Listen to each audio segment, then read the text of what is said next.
Nagmula sa industriya ng aerospace para gamitin sa mga sasakyan. Naglalagay ng panangga sa pintura sa ibabaw ng sasakyan mo, pati mga bintana, gulong, lahat ng may pinturang ibabaw, plastic, vinyl, at mga bahaging balot ng chrome.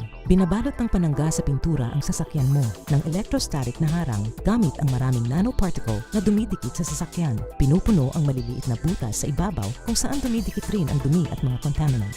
Gumaganap na pampatalsik ng alikabok ang electrostatic barrier sa ibabaw, kaya makintab ang sasakyan mo at hindi kailangan ng wax. Pinoprotektahan ng panangga sa pintura ang halaga ng pinuhunan mo para maibenta muli. Pinapanatili ang itsura nito at di kumukupas dahil sa UV ray. Tumatagal sa init na hanggang 300 degrees Celsius. Iniiwasan rin ng panangga sa pintura ang mga asido at alkali sa dumi ng ibon, dagta ng puno at sabon sa car wash. May mga paghihigpit at limitasyon, kaya kumonsulta sa namamahala ng iyong serbisyong pinansyal para sa kumpletong paliwanag.